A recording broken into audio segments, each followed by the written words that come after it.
Hello and welcome to Library Books Are Cool. My name is Alex. Thank you so much for being here. I think it's so cool that you guys just, you like to sit and listen to me ramble on about books.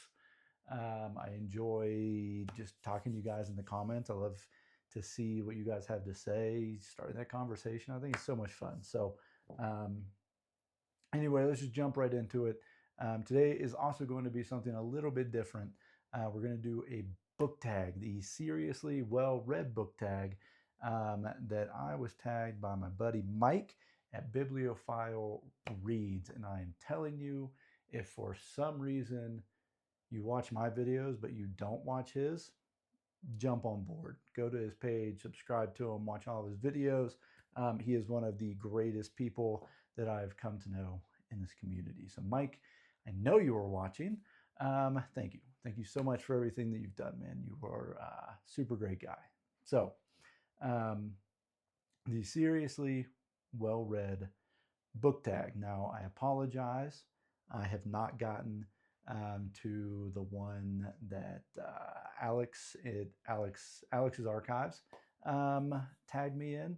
How we buy books and what books do we choose to buy as opposed to renting and things along that nature. I have not got to that one yet. I apologize sincerely, but I will make a video on that because it's really interesting to me and I have some things to say about it. But I'm always getting, not really by other people, but Mike in particular is always tagging me in these tag videos, and I have not made a response to them yet. So I apologize. So let's just jump right in. So number one, I have a list here, is what book made you take reading seriously? And I have to tell you, that would be Fight Club by Chuck Palahniuk. And I'll tell you why. I had watched the movie, right? Loved the movie, great time.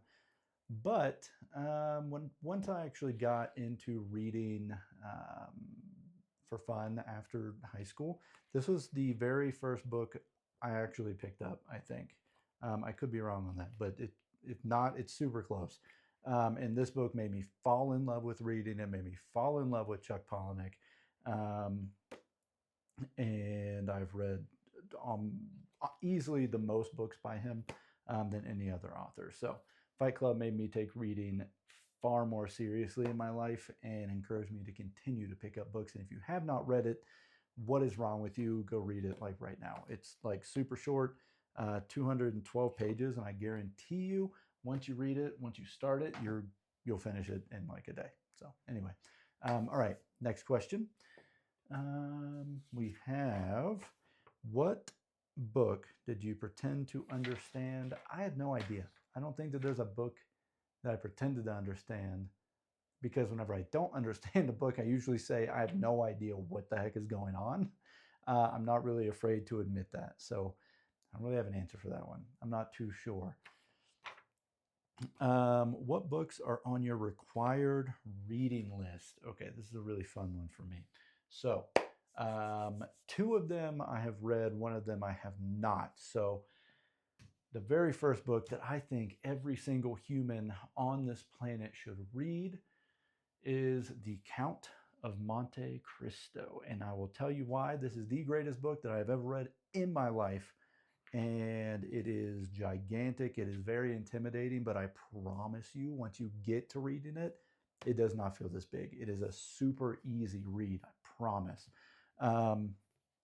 Man, I'll tell you, Edmond Dantes is easily my man crush for life. That guy is oh man, easily my man crush for life. If you have not read this book, it looks big, I know it, but how it was written was serialized, so it was written in small sections, and that's kind of how you read it. It does not feel nearly as big. As a matter of fact, when you reach the end, you're like, could I please have another 1,200 pages, please? So anyway, required reading. You need to read this book. I promise you will love it.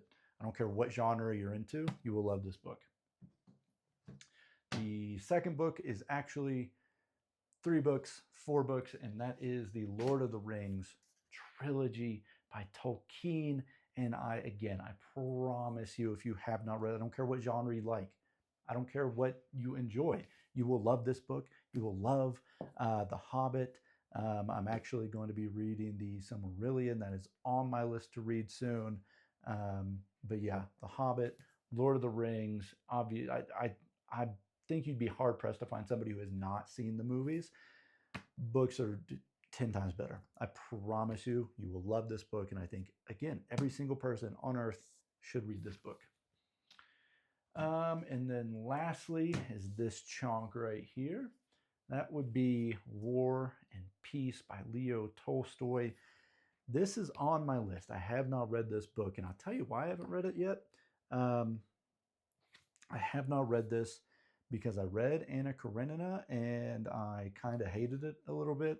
And I'm kind of on the fence about this one, but I do think that it is a required reading just due to, the significance of it.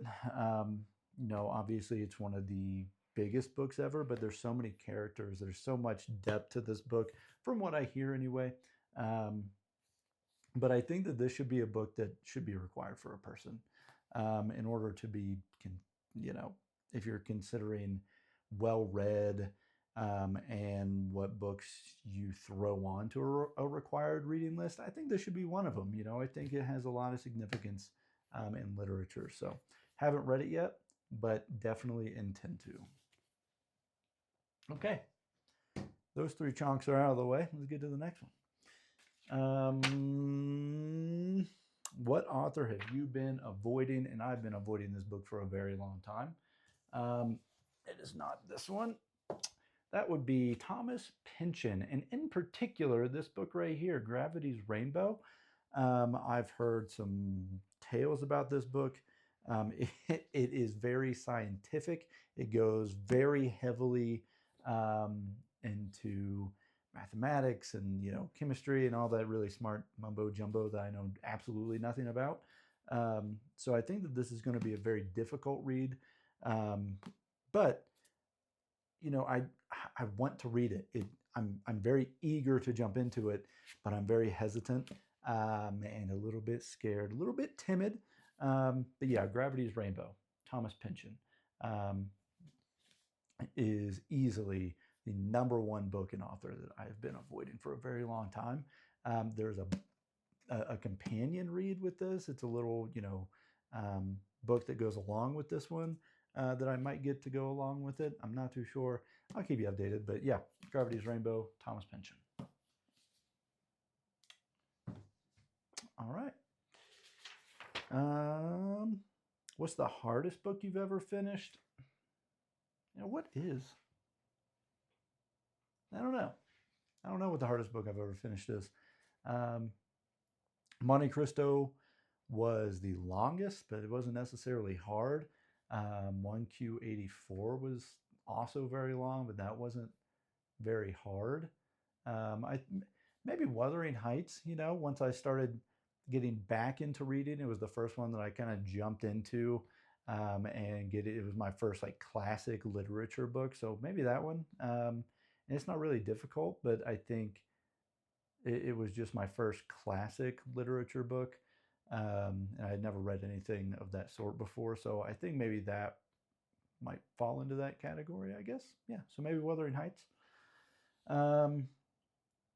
And what's a book that changed how you read? And I actually mentioned this in another short of mine, but I have a couple. So the first one is a fiction book. It's actually a collection of short stories.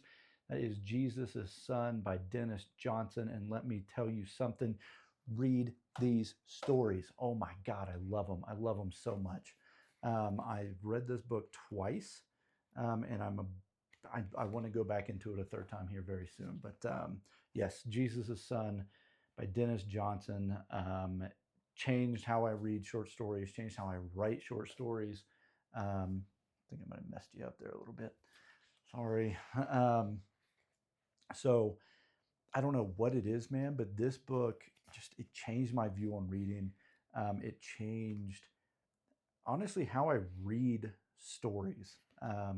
super good, super gritty, which is what I love in a book is just grit, kind of vulgarity. Palahniuk is king of that, so is Bukowski. These three authors, Dennis Johnson, Charles Bukowski, and Chuck Palahniuk, are like Mount Rushmore for me of writers that I enjoy. So anyway, that's a fiction book that changed how I read. Now the other two are nonfiction, and they changed how I read because I was trying to, at the time, really learn and craft writing. And whenever you learn to read as a writer, it really changes your view on reading in general. So the very first book that honestly, I dropped it, that honestly I think people should read, even if you're, honestly you should read both of these books, even if you're not a writer, because it changes how you read. And the very first book is Bird by Bird by Anne Lamott. This is easily my favorite book on writing. It is part memoir, part writing instructions, part philosophy and life advice. Easily the greatest book on writing. So if you are a writer or you want to jump into writing, highly recommend that one. It'll change how you read as well. So the second book is coincidentally On Writing by Stephen King. And this book is super interesting. It goes into his life a little bit. It's kind of a memoir / craft and on writing in general. Chuck Palahniuk also has one that I would throw in here, but these two, in my opinion, changed my view the most. I'll grab it real quick. Oh, no, I won't. I don't know. Oh, there it is. Consider This by Chuck Palahniuk. That is his book on writing, which is also excellent. However, whenever I very first got into writing and I was trying to read and hone my craft a little bit, On Writing and Bird by Bird were the first two that came to mind. But anyway, honorable mention to Chuck Palahniuk's Consider This. Okay. Moving on. Quality versus quantity. 100 good books or 10 great books? That's a really difficult question for me. 100 good books or 10 great books? I don't think that you can go wrong with 100 good books. Obviously they're good. I think 10 great books, yeah, that's wonderful. Obviously you would consider that a really good reading year. It's like a book a month almost. I think I'm going to have to go with 100 good books and probably sprinkle in one or two great books. So kind of a combination of the two. Yeah, I don't know. I think it's kind of a difficult question because I think it'd be different if it was like 1,000 mediocre books or 10 great books. I'd easily take the 10 great books. But 100 good books, 10, you're tomato, kind of the same thing in my opinion. I think if you're reading 100 good books, you're gonna find at least one or two great books in that mix anyway. So yeah, kind of an odd answer. But I'm also just now realizing that in my required reading, I forgot to mention this one. This is one that I have not read yet, that I am super excited to jump into. Now, it's a series. It's a 7-book series, and that is In Search of Lost Time by Marcel Proust. And the very first book, Swan's Way. That is actually the #1 that I am most excited for. And to be honest with you, full disclosure, a big reason for that is the anime Psycho-Pass mentions this book so much in the first season, and I am in love with that anime. That show is 10 out of 10. Chef's kiss. I promise that if you don't watch it, you will love it. Guaranteed. But yes, this, the entire In Search of Lost Time, I think should be lumped into, in my opinion, required reading. You know, it's something that I want to get to and I will get to. Who knows? Maybe I'll try to read this next month, man. It's been on my TBR for such a long time. You know, this can honestly go into pension and things that I'm terrified to actually jump into a little bit. But I think it more so goes into the required reading. And I think I'm scared of it for a different reason. I'm afraid I'm not going to understand the philosophy and the context of this book. Gravity's Rainbow, intellectually trying to understand, you know, physics and rockets and all that stuff. Yes, that is terrifying. But then this is on a different level. You know what I mean? It's a little bit different. But yes, Swan's Way in Search of Lost Time is also on my required reading. Okay, jumping into the next one. All right. What genre are you embarrassed to say you have not read? I don't know if there's a genre in particular, but I will say I'm embarrassed I have not read a single Jane Austen book. I don't know why. I think I started Emma once and then never went back to it. Read like 20 pages, never went back to it. So I don't know if there's a particular genre that I'm embarrassed to say. I like, you know, I've read some historical fiction, you know, nonfiction that I know Mike loves. So I've read some of that. I've read, I don't know, a pretty broad reading range. But yeah, I think I'm just embarrassed that I've never read a single Jane Austen book. So yeah. And what book do you think most people misread? What book I don't know. I don't know that people misread a lot of books, although, I mean, not that I've noticed anyway. I've never really looked at, you know, watched somebody or heard somebody talk about a book and been like, wow, it's my dog. Been like, wow, you really missed the point on that one, didn't you, bud? I don't know that that's ever really happened. So I don't know that there's a book that I think people necessarily misread. I don't know. Yep, it's my dog. Okay, and the very last question is, what does seriously well-read mean to you? And I think it just means that you enjoy what you read. You know, I think that as long as you're putting forth an effort, you are reading outside of maybe your comfort zone sometimes, I think that can count perfectly fine for being seriously well read. For me, I like to read broadly. I like to read multiple genres. I like to read many authors. You know, I think that it's important to, you know, get out of your comfort zone every once in a while. I'm reading some fantasy right now, which, as a matter of fact, I just finished Red Rising today. Kind of a fantasy sci-fi, takes place in outer space. I'm going to make a video on it. But yeah, you know, I think just taking the time to read intentionally and understanding what you're reading. Most importantly, I think reading older books at this point. You know, there's a lot of issues with some AI going on right now. One book in particular that shall not be named has a lot of heat right now for being not fully AI generated, but using AI. So I don't know. You know, I think being seriously well read, just it varies so much. Just read broadly. You know, I think that's really what it comes down to. So anyway, that's about it. Thank you so much for the tag, Mike. I really appreciate it, man. And again, if you're not following him, why don't you subscribe to this man? He's great. He's amazing. His videos are awesome. He's super dope.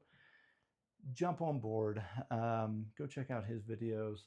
Go check out his video of this. You know, he just made one just a couple days ago. Anything else? No, I don't think so. I think that's about all I got for you, man. Thanks for being here. See ya.